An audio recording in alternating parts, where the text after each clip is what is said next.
할렐루야. 아침 7시에 찾아가는 하나님의 말씀. 오늘은 신명기 22장 6절에서 7절까지 말씀입니다. 여기에 이렇게 흔하진 않지만 새에 대한 이야기가 나옵니다. 성경 전체에서 새에 대한 평가가 어땠을까? 여러 가지 있습니다.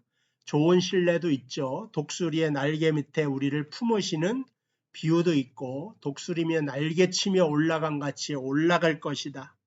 그런데 또 다른 이면으로는 새라고 하는 것은 아주 작은 미물에 미천한 것이다. 때로는 이제 그 해악을 끼치는 존재로 묘사할 때도 있습니다. 어쨌든 이 새에 대한 이야기를 신명기에서 하고 있는데, 첫 번째는 생태계에 대한 말씀을 하고 있다, 그런 것입니다. 그러니까 궁극적으로 유익이 인간에게 돌아오고 인간을 보호하기 위해서 생태계가 유지되어야 된다, 이거죠. 그러니까 어떤 사람이 길을 가다가 나무에나 땅에 있는 새의 보금자리에 새 새끼나 알이 있고 어미새가 그의 새끼나 알을 품은 것을 보거든 그 어미새와 새끼를 아울러 취하지 말고 어미는 반드시 놓아줄 것이다. 여기서 놓아주지 않습니까? 다 갖지 말고, 다 취하지 말고 일부분 정도는 남겨두어서 자연이 돌아가게 만들려고 하는 생태계 보온적인 그 차원에서 하나님께서 이와 같은 말씀을 하셨을 것입니다.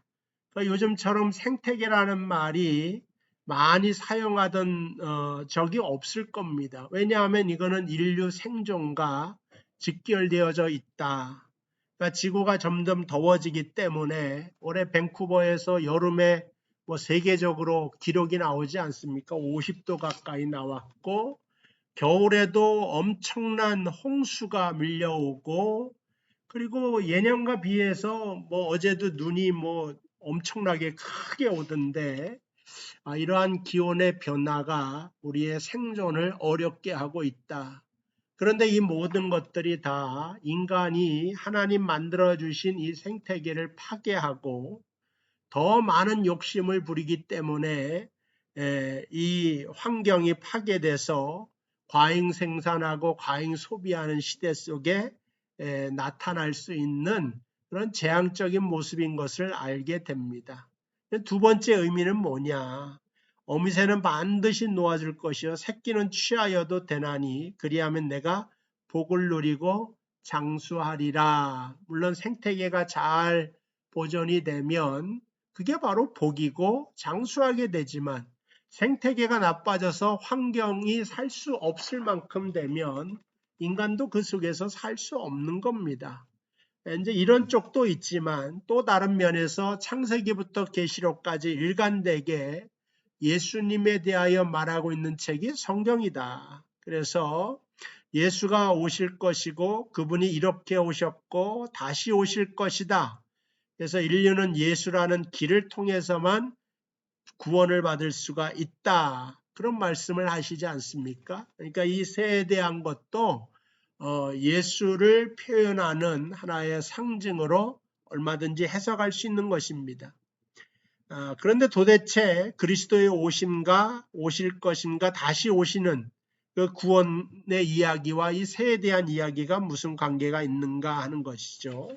시편 84편 3절 나의 왕 나의 하나님 만군의 여호와여 주의 제단에서 참새도 제 집을 얻고 제비도 새끼들 보금자리를 얻었나이다. 주의 제단에서 무슨 일이 있느냐? 참새도 집을 얻고 제비도 보금자리를 얻었다는 거죠. 제단은 사실은 짐승을 잡아서 죽이는 현장입니다. 거기에는 미물 중에 가장 천한 것으로 여겨지는 참새도 집을 얻고 제비도 새끼들 보금자리를 얻게 되었다는 것입니다. 그러니까 제단에서는 살게 되고 보호받게 되고, 그래서 모든 사람들이, 그러니까 모든 미물 천한 것들도 다 거기서는 생존해 나가고 행복을 누릴 수가 있습니다. 그러면 우리가 살기 위해서, 구원을 얻기 위해서, 여호와의 집에 거하기 위해서는 누군가 제단에서 죽어야 되는 존재가 있어야 되는 것을 말하고 있죠. 그러니까 제단에서 누군가 보금자리를 얻고 편안히 살게 되었는데 그 제단은 바로 제물 드리는 곳이라고 하는 겁니다. 그러니까 그 제물이 누가 되셨냐 하는 거죠. 그래서 예수님도 여우두굴이 있고 공중나는 새도 깃들 곳이 있는데 인자는 머리 둘 것이 없다. 인자가 누구예요? 그러니까 가장 천한 모습으로, 미천한 모습으로, 여우보다도 그 다음에 여기 공중나는 새들보다도 못한 그 처지로, 그러니까 죄인의 몸으로 이 땅에 오셔서 주님이 그 죄를 다 받으신 거죠. 그 제물이 되셔서 그 주님이 제물된 그 제단에서는 참새도 집을 얻고 제비도 새끼기를 보금자리를 얻게 되더라. 이 말씀을 하고 있는 것입니다. 그래서 그 은혜로 말미암아 내가 복되고 장수하게 될 것이다. 그래서 오늘 말씀에도 그 새끼 새는 취하고 어미 새는 살려두어라. 이제 그런 말씀이 있죠. 새끼 새 그러니까 어린 양이 떠오르지 않습니까? 그러니까 예수 그리스도가 하나님의 어린 양으로 제물이 되었을 때 우리가 노임받게 되고 자유함을 얻게 되고 구원을 받게 된다고 하는 메시지를 신명기 22장에 이렇게 표현하고 있는 것입니다. 어쨌든 우리 인간의 욕심으로 환경은 날마다 파괴되고 있습니다. 그래서 뭐 코로나가 생긴 것도 사실은 뭐 인간의 욕심이지 않습니까? 원래 그 박쥐라고 하는 동물이 어느 한 장소에 있어야 되는데 자꾸 정글을 파괴하고 그러니까 이게 온대 지역으로 다 오는 거죠. 뭐 또 중국 사람들이 뭐 천상갑을 잡아먹고 뭐 하여간 이 생태계가 파괴되면서 그 균들이 우리에게까지 다 몰려들 수 있을 만한 환경 때문에 이와 같이 생겼다고 하는 것에는 뭐 이제 이론의 여지가 없습니다. 어쨌든 그러나 이 모든 것을 그대로 두시는 하나님이 아니시라. 이것을 회복시키시고 치유하시는 분도 바로 하나님이시다. 그래서 이 재난의 시대에 살면서 더욱더 믿음을 지켜나가며 하나님 안에서 오늘 말씀에 있는 것처럼 내가 장수하고 복되리라 하는 놀라운 복이 예수 그리스도 안에 있는 여러분들에게 그대로 임하게 되기를 주님의 이름으로 축복을 드립니다. 기도하겠습니다. 하나님 감사합니다. 오늘도 말씀을 주셨습니다.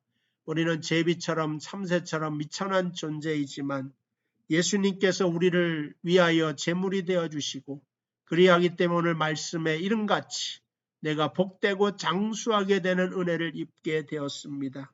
우리의 나머지의 모든 삶도 주님과 동행하게 하여 주시고 십자가의 구원의 은혜로 인하여 더욱 충만한 삶을 살게 하여 주시옵소서. 예수님의 이름으로 기도하옵나이다. 아멘. 자, 고맙습니다. 오늘도 행복한 하루 되시길 바라고요. 내일 이 시간 또 뵙겠습니다.